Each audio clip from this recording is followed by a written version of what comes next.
MS24 Marathi news, निर्भीड बातम्यांचा मराठी आवाज।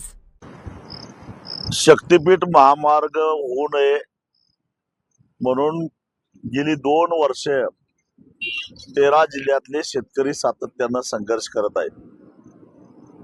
एकतर गरज नसलेला हा महामार्ग आहे, व्यावहारिक दृष्ट्या तोट्याचा असणारा हा महामार्ग आहे।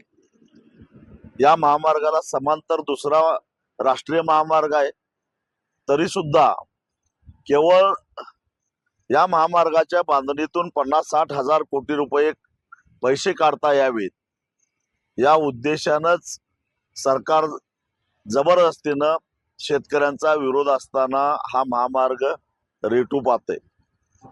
नुकतंच त्याची एक अधिसूचना सुद्धा सरकारने काढलेली आहे। विधिमंडळाचं पावसाळी अधिवेशन चालू आहे। या अधिवेशनामध्ये विधानसभेत किंवा विधान परिषदेमध्ये याच्यावर चर्चा सुद्धा होऊन द्यायची नाही। कोणा आमदारानं तसा प्रयत्न केला तर तो प्रयत्न हाणून पाडायचा, यासाठी सरकार सातत्यानं प्रयत्न करते आणि चर्चा होऊन देत नाही। लोकशाहीनं दिलेला आमचा अधिकार तो सुद्धा काढून घ्यायला लागलाय आहे। अशा परिस्थितीमध्ये आषाढी एकादशीला मुख्यमंत्री पांडुरंगाची पूजा करायला पंढरपूरला येत आहेत। त्यांना सद्बुद्धी द्या।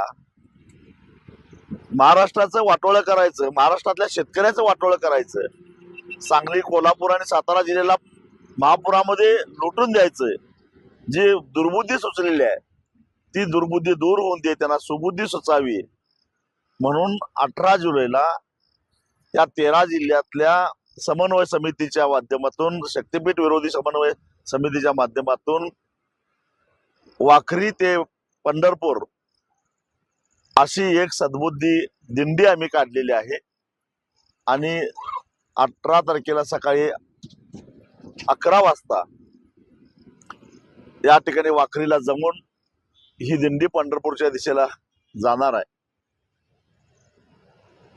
अगदी वर्ध्यापासून ते सिंधुदुर्ग पर्यंत या 13 जिल्ह्यातले सगळे शेतकरी बाधित या दिंडीमध्ये सहभागी होणार आहेत। या दिंडीच्या माध्यमातून पांडुरंगाला आम्ही साकडं घालणार आहोत।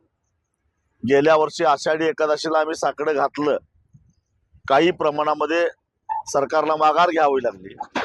या वर्षी सद्बुद्धी दिंडी काढून पांडुरंगाला पुन्हा एकदा आम्ही साकडं घालतोय आणि जेव्हा जेव्हा आम्ही पांडुरंगाला साकडं घालतो तेव्हा तेव्हा आम्ही यशस्वीच होतो।